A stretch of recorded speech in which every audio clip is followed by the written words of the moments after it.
Baik, perkenalkan nama saya Hayati dari kelas PAIB dengan NIM 2514010072. Di sini saya akan menjelaskan mengenai perjalanan Siti Walidah, yaitu masa kecil dan kehidupan awal serta masa penjajahan dan perang nasional. Saya Kaila Dwi Ramadhani dengan NIM 2514010078 akan menjelaskan tentang awal perubahan dan kesadaran.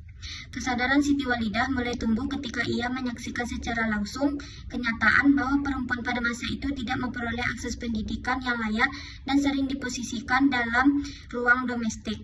Kondisi sosial masyarakat yang masih kuat dipengaruhi budaya patriarki serta situasi penjajahan Belanda semakin mempersempit peran perempuan dalam kehidupan publik. Hal ini mendorong Siti Walidah untuk berpikir kritis terhadap tradisi yang membatasi perempuan tanpa menolak ajaran agama Islam. Berlandaskan nilai-nilai Islam yang ia pelajari sejak kecil, Siti Walidah meyakini bahwa Islam menjunjung tinggi martabat dan kecerdasan perempuan. Oleh karena itu, ia berani mengambil sikap untuk memperjuangkan perubahan melalui pendidikan dan dakwah.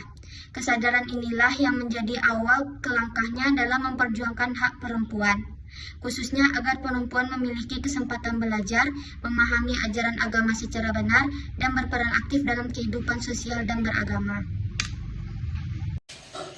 Baiklah, saya Ilfi Syahidah Rahmi dengan NIM 2514010079 akan melanjutkan materi berikutnya, yaitu tentang pernikahan Siti Walidah dengan Kiai Haji Ahmad Dahlan.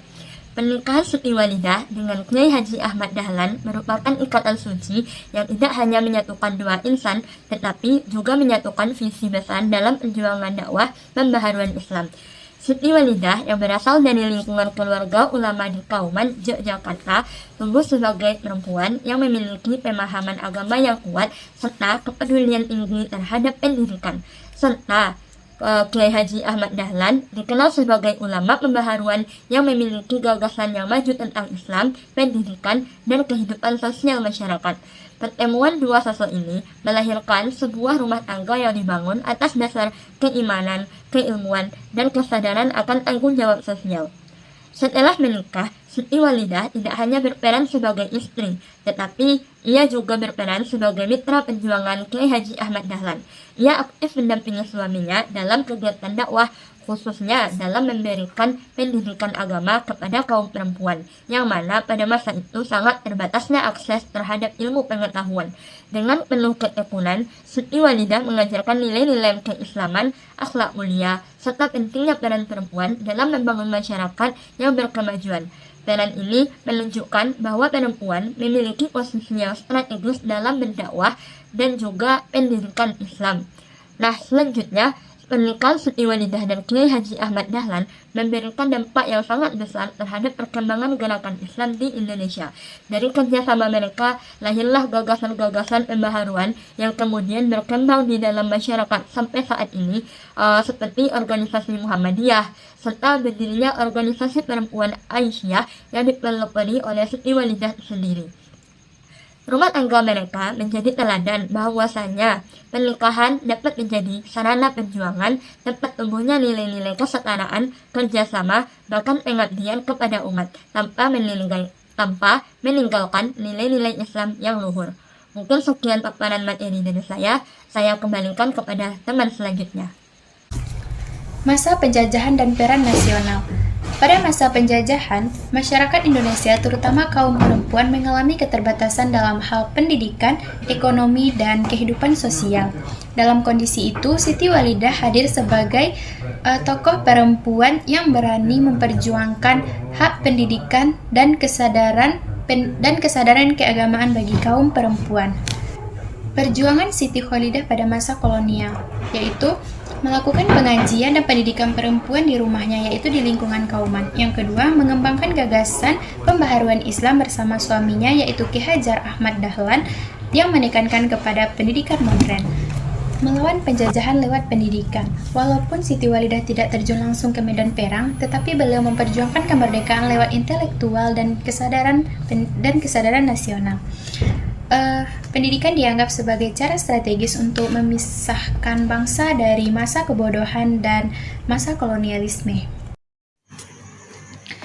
Baik, materi selanjutnya tentang tantangan dan perjuangan Siti Walidah dan masa penjajahan serta peran nasionalnya yang akan disampaikan oleh saya, Fatimah Hasibuan dengan NIM 2514010071. Nah, dalam perjuangan hidupnya, Siti Walidah itu menghadapi berbagai tantangan, terutama berasal dari pandangan masyarakat yang masih sangat tradisional terhadap peran perempuan.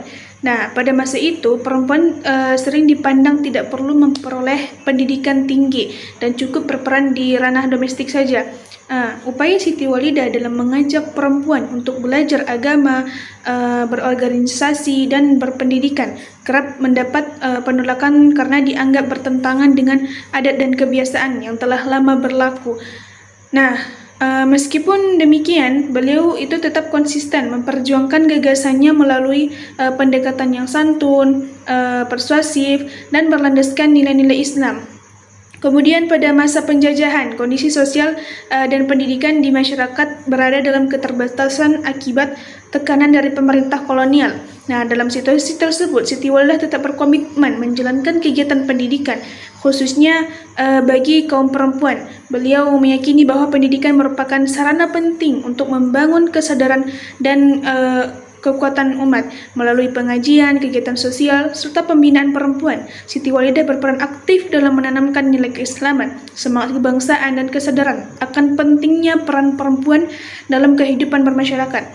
Peran Siti Walidah itu kemudian berkembang hingga tingkat nasional melalui organisasi Aisyah. Melalui organisasi ini, beliau berhasil membentuk perempuan-perempuan yang tidak hanya beriman dan berilmu, tetapi juga memiliki kepedulian sosial dan semangat kebangsaan.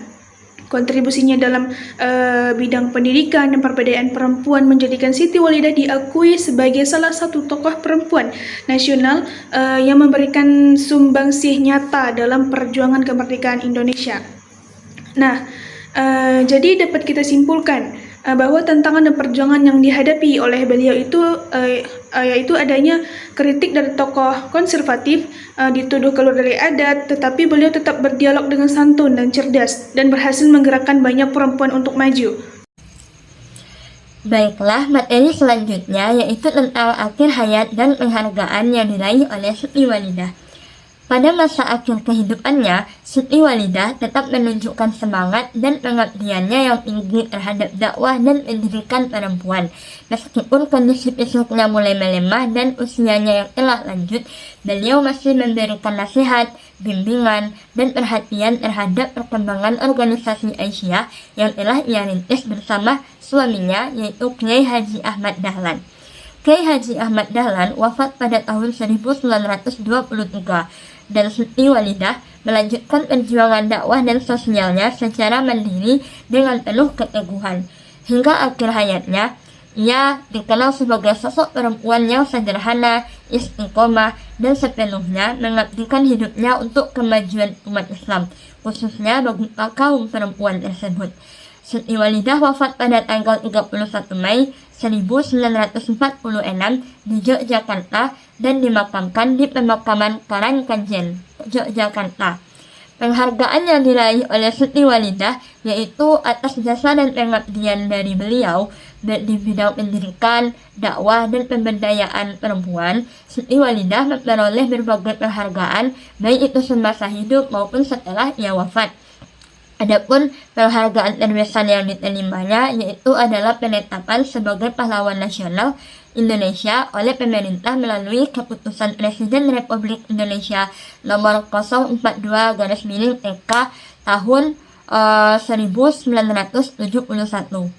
Penghargaan ini diberikan kepada Siti Walidah atas bentuk pengakuannya atas peran pentingnya dalam membangun kesadaran pendidikan perempuan muslim dan memperjuangkan kesetaraan kehidupan dan keagamaan. Selain itu, namanya juga terus dikenang melalui lembaga pendidikan, baik itu di organisasi Aisyah serta dalam berbagai bidang keagamaan dan sosial yang terinspirasi dari perjuangannya, menjadikan Siti Walidah sebagai teladan perempuan muslim yang berpengaruh dalam sejarah Indonesia. Cukup sekian dari saya kembalikan kepada yang lainnya. Nah, materi terakhir yaitu implikasi atau tema perjuangan Siti Walidah, di mana implikasi dari perjuangan Siti Walidah ini dapat dilihat dari nilai-nilai utama yang ia wariskan, khususnya dalam upaya emansipasi perempuan yang berlandaskan ajaran Islam. Siti Walidah menunjukkan bahwa perempuan memiliki hak dan kesempatan untuk berkembang, memperoleh pendidikan, serta berperan aktif dalam kehidupan sosial dan keagamaan tanpa harus meninggalkan identitas dan nilai keislamannya. Hal ini menjadi bukti bahwa ajaran Islam sejalan dengan upaya pemberdayaan perempuan. Selain itu, perjuangan Siti Walidah menegaskan bahwa konsep kesetaraan antar laki-laki dan perempuan itu tidak bertentangan dengan agama. Kesetaraan yang dimaksudnya adalah pemberian kesempatan yang adil sesuai dengan peran dan tanggung jawab masing-masing. Nah, melalui pemikiran ini, perempuan dapat berkontribusi secara nyata dalam pembangunan masyarakat, khususnya di bidang pendidikan dan sosial. Implikasi lainnya adalah penegasan bahwa pendidikan merupakan kunci utama perubahan sosial. Melalui pendidikan, Siti Walidah berhasil membentuk perempuan yang berilmu, berakhlak, dan memiliki kepedulian terhadap masyarakat. Nilai perjuangan ini masih relevan hingga saat ini dan dapat dijadikan teladan bagi generasi muda dalam membangun masyarakat yang maju dan berlandaskan nilai moral serta keagamaan. Jadi, dapat saya simpulkan bahwa implikasi dari perjuangan beliau yaitu emansipasi atau upaya beliau dalam mengajak perempuan berbasis nilai Islam dan kesetaraan itu tidak bertentangan dengan agama serta pendidikan sebagai kunci perubahan sosial. Nah, itulah tadi penjelasan materi kami mengenai narasi tokoh tentang Siti Walidah. Semoga video ini bermanfaat dan jika ada kesalahan kata dalam pengucapan di video kami ini, kami selaku kelompok 11 mata kuliah dasar-dasar kependidikan, kami meminta maaf kepada Allah, kami mohon ampun. Saya Fatimah Hasibuan pamit undur diri. Wassalamualaikum warahmatullahi wabarakatuh.